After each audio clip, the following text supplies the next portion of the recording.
Hey everybody, it's Drags. It's Wednesday, May 29th. Hope everyone had a good Memorial Day weekend. Time for episode 300 of Patriots Beat on the CLNS Media Network. Find us at clnsmedia.com and follow us on Twitter at Patriots CLNS. Welcoming back this week, Alex Barth of CLNS Media, who along with myself and Evan Lazar cover the NFL on the Patriots for CLNS Media. You can follow him on Twitter at RealAlexBarth, RealAlexBarth. What's up, Alex? How we doing, Trags? Just, recover, as I'm sure you are, recovering from the Bruins game last night. Yeah, the Monday night game on Memorial Day weekend. Great way to end the weekend, but it makes for a short turnaround when you're working both the Bruins and then want to get caught up on all your Patriots news. What did you think of OTAs last week? What were your big takeaways? So I'm going to kind of go with the crowd because I think everybody was right on this one. The big takeaway from OTAs is that Jake Bailey can kick. Jake Bailey can kick the ball. He was regularly pinning punts at the one. You had kickoffs going 75 yards in the air. A number of Patriots players, and I was right down at field level at one point when he was kicking, a number of Patriots players were just vocally ecstatic with what he was doing. The spin on the ball's terrific, and Ryan Allen's not there. And if I'm him and I see these reports, I'm booking the first flight to Foxborough. I know that's kind of a cop-out takeaway, but and you're going to get annoyed with me for saying this just like Evan Lazar did, but let me finish this thought. I'm not comparing him to Ray Guy, but Al Davis often said the best. Oh, God. Let me set up the quote. In reference to Ray Guy, Al Davis often said the best weapon for a defense can actually be a good punter. And, Ryan Allen's a good punter. He certainly is. He can be a weapon at times. If Jake Bailey can kick the ball as consistently in games as he did in OTAs, which is a huge if, I get that. But, it's not like he had 3 or 4 good punts. It was every single kick was landing inside the 5. That's a real weapon for the defense. So just wanted to set up that quote. Didn't need to make a full-on comparison. That's not what I'm trying to do.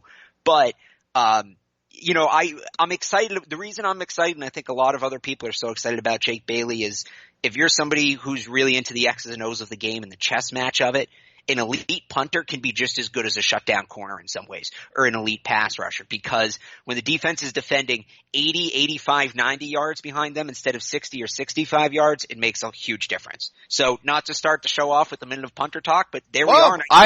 It's Patriots. It's important. It's important. It's a very important issue, and Bill Belichick, we all know that Belichick very much values special teams players as weapons. I know our boss, our executive producer, John Zanis, thinks that Belichick goes overboard on special teams players and paying them. But I think certainly it's worthwhile for the Patriots to have as many weapons as they possibly can in special teams. Now, I'm going to ask you the same question I asked Evan Lazar. Okay. Could they keep 3 kickers on the roster? I just don't know why they would. I suppose, but Stephen Gostkowski can handle kickoffs. I don't think you're going to keep Bailey just for kickoffs, and you're not just going to keep Ryan Allen as a holder. I don't see it, especially with how much talent they have on their roster this year. I said it a couple of times. I think I said it last time I was on with you. The NFL talent on their 90-man roster is at least 65 players deep. It might even touch 70. So I don't see a way they can swing it. What I could see them doing, and I haven't been able to find the actual number on this because you have to go so far back. It's been at least a decade since the NFL has seen a punter traded. And if anybody's going to break that trend, I think we know who it is. And, people say, oh, why'd they take Jake Bailey in the 5th round? Maybe they wanted to trade that pick, bump it into a 2020, 2021 pick, something like that. They couldn't find a taker. So they know if they draft Bailey, they can trade him or Allen for a 5th or a 6th at some point this summer. And maybe that's how they kick the can down the road with that pick. Maybe Belichick just wants to trade a punter. He likes making NFL history, but I don't see them keeping 3. But I could see a situation where they don't cut either punter and they try to and maybe successfully trade one. All right, I'll buy that. Let's move on. Speaking with Alex Barth of CLNS Media. And wait, sorry, if you don't mind, let me just say one thing. Yeah. It was just one day. we've all had outstanding days. Mike Cloud once rushed for 90 yards and 2 touchdowns, right? That's one of my things to watch at minicamp is did he just have like the greatest day kicking the ball of his life, or is it sustainable? Let me just put that disclaimer on what I said. Yeah, and who was it that had the 205-yard game in Indiana? Jonas Gray, yes. Thank you, Jonas Gray, yes. Eric Lee had that one game with 2 sacks. Yeah, thank you.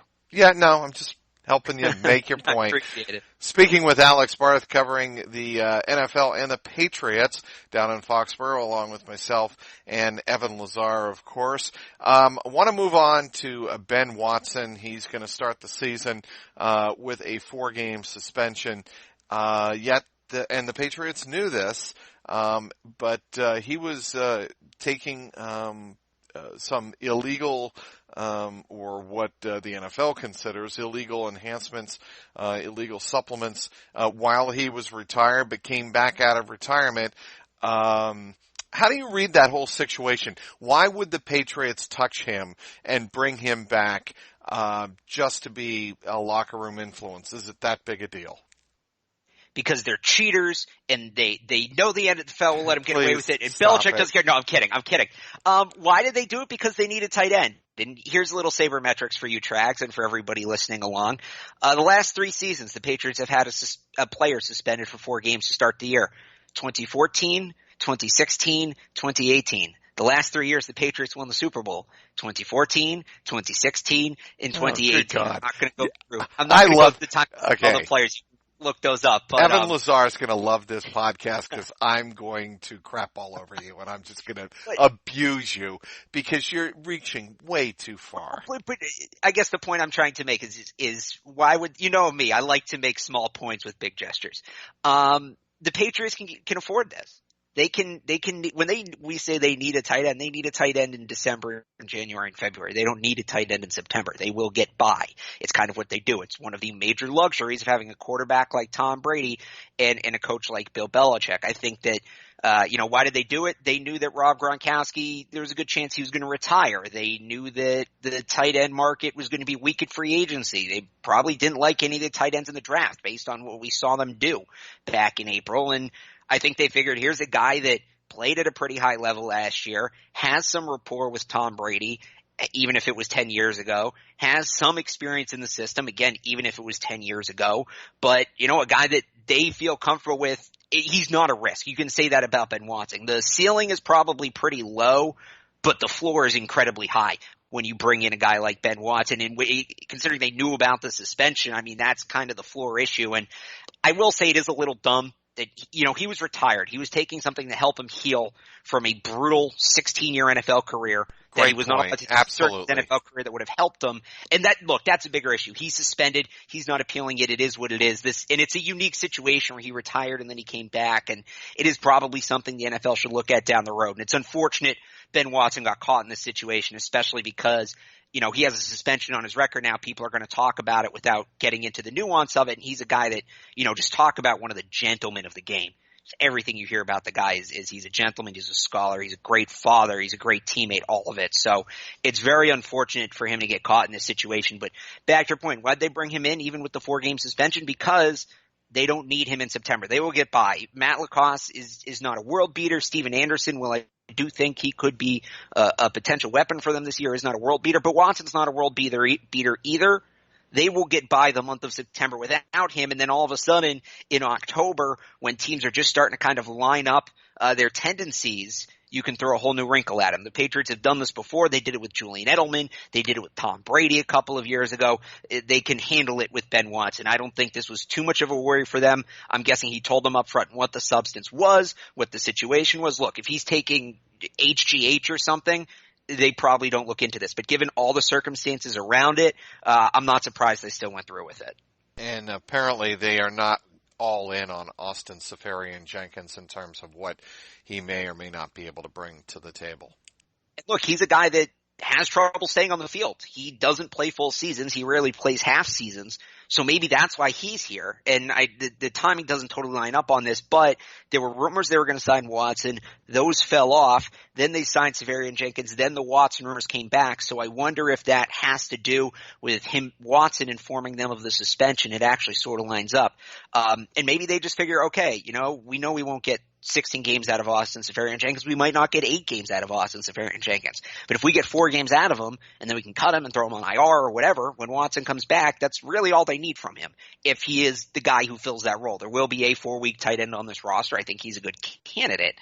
But yeah, I think that he's not a guy they expect a lot of. I certainly don't expect a lot out of him, but I think they could get 4 serviceable games from him until Watson comes back. Sure.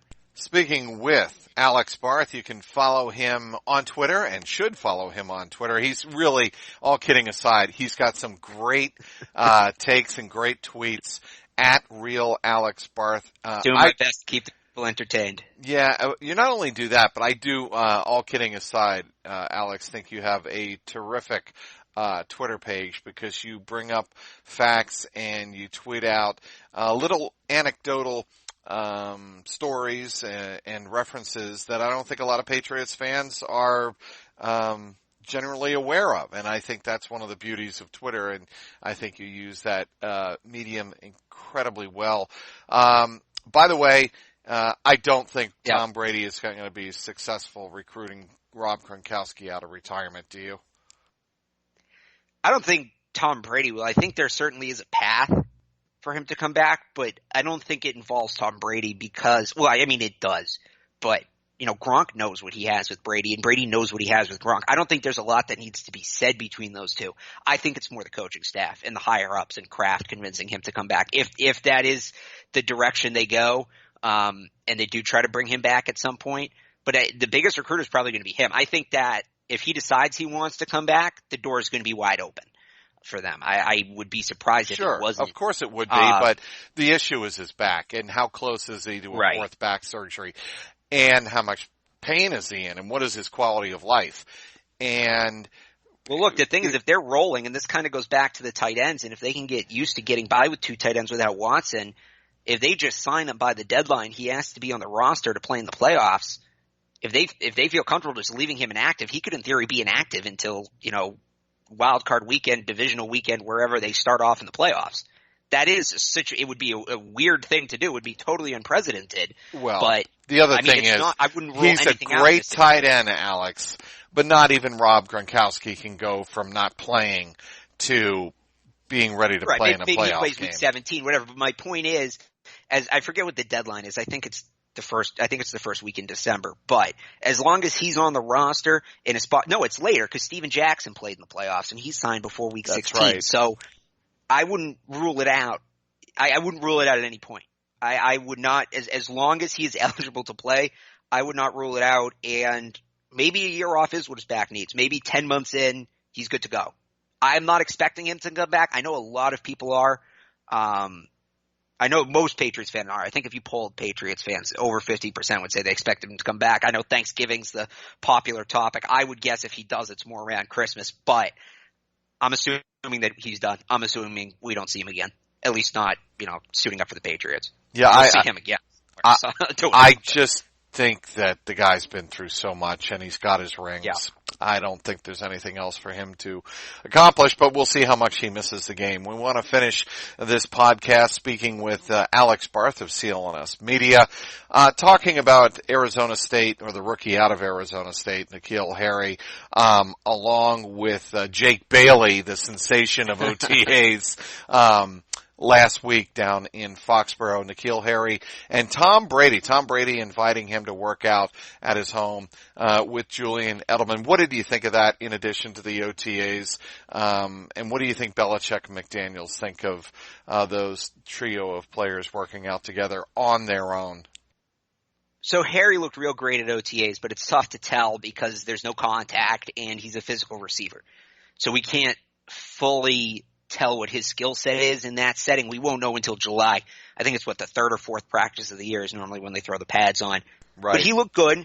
He looked promising. Honestly, the biggest positive to me from the whole thing wasn't even anything I saw on the field. It was after practice when he was talking to the media, and somebody asked him what he needs to improve, and he sort of interrupted the question. He didn't even really let the reporter finish the question and said, I know I need to be a better route runner. They're working with me on it. I feel like I've already gotten better, but I know I need to be a better route runner. And that was something that everybody said since they drafted him is going to be the big issue, is can he run routes at a level that the Patriots want him to? It's not going to happen in 1 year, but 2-3 years down the line, can he become an elite route runner? And the fact that he already recognizes that, to me, is a huge deal, because I think when a guy like Aaron Dobson came in, and granted I wasn't down there, but I don't know that he didn't work at it, but his route running never got better. It just was what it was. I was throughout down his there, career. and so it never did get better. But I don't know if he ever said that he was working on it or if anything like that.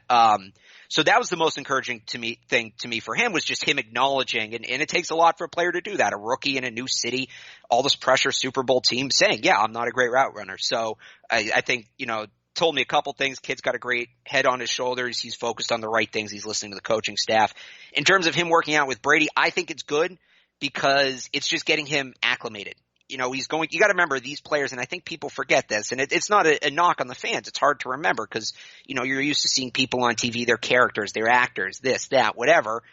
N'Keal Harry is a real person. He's a 21, 22-year-old kid in a brand new city, brand new climate, brand new everything, in an intimidating situation.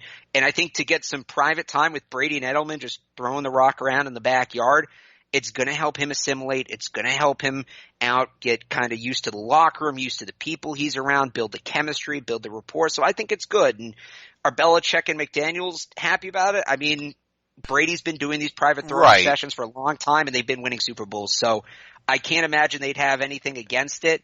I can't help but see it as a positive. The only reason I bring that up is because he is a rookie, and I'm sure Belichick and McDaniels want Harry doing things on the football field under their watch all the time, as opposed to having to go out and do something with, granted it's the greatest quarterback of all time and another great Patriot of all time in Julian Edelman, but Belichick and McDaniels would rather have Harry, let's say 5 or 6 or 10 more practices, with Harry under the team auspices and team control. And Belichick has made reference to this, on numerous occasions, did so this past spring when, he's still pushing for, the opportunity, for the team to have more exposure with the players, especially rookies. Right. Well, in a way, this is more exposure. Even if he's not there, it's still the quarterback and the wide receiver working together. And I don't think that if Belichick had a problem with it, I don't think it would have happened. I'm not saying he's enthusiastically pushing it, but if he didn't want N'Keal Harry there, I don't think N'Keal Harry would have been there. And I mean, like you said, it is exposure. It's not the full team, but it's the quarterback and wide receiver getting to work together. That's a fair point. I buy that. And something me, Evan, and Sierra talked about last week when we were at Gillette, and you can check this out on the CLNS Media YouTube page on the latest N'Keal Harry video, is that he's been working with Brian Hoyer for a couple weeks now. And he told us Hoyer's kind of been getting him into the swing of things with the playbook and the procedures and all of that. And what do we know about Tom Brady when it comes to his receivers? He's a drill sergeant, right? He's tough.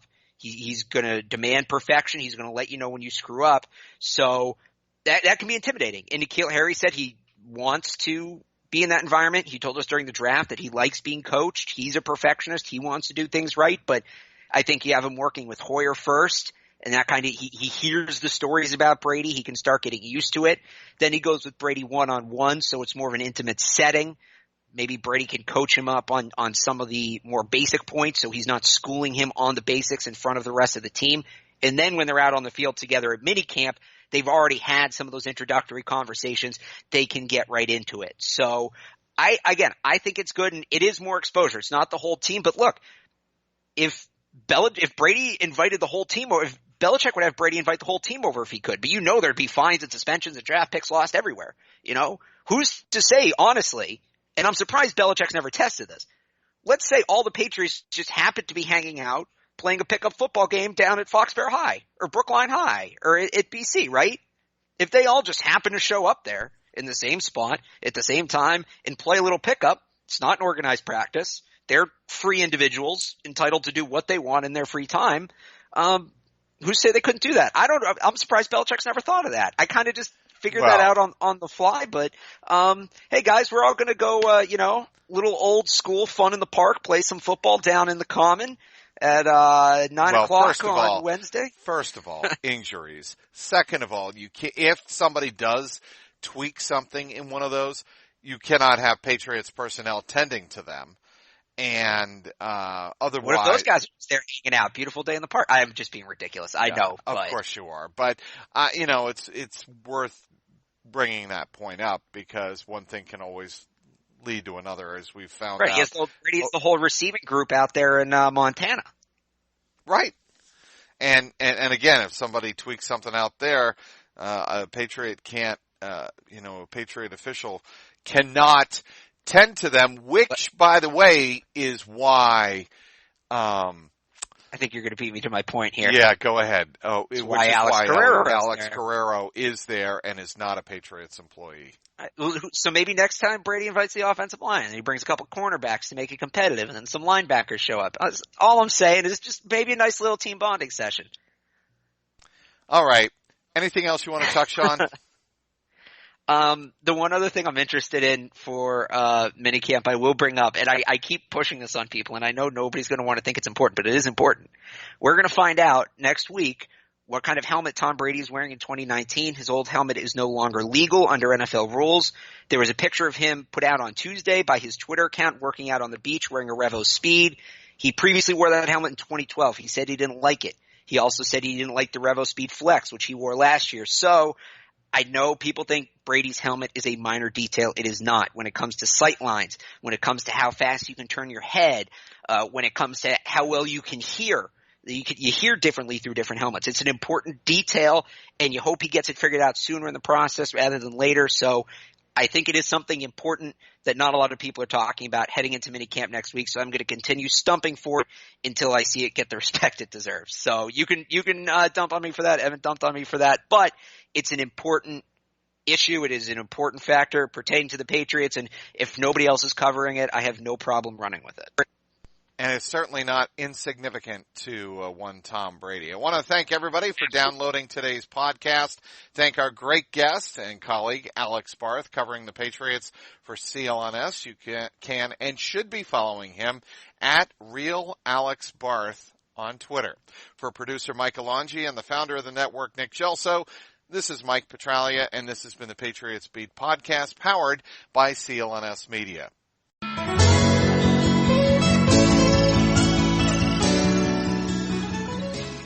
Hello, I'm Dan Lothian, host of the Behind the Media podcast on the CLNS Media Network. Along with Jimmy Young, we dive into the biggest media headlines each week with honest, informed, and sometimes irreverent perspectives. It's not all serious. We deliver information and entertainment. As we like to say on Behind the Media, we find the interesting in media so you don't have to go searching for it. Listen to our podcast and get prepped for the next trip to the water cooler. Subscribe to Behind the Media wherever you get your podcast, or find us on www.clnsmedia.com.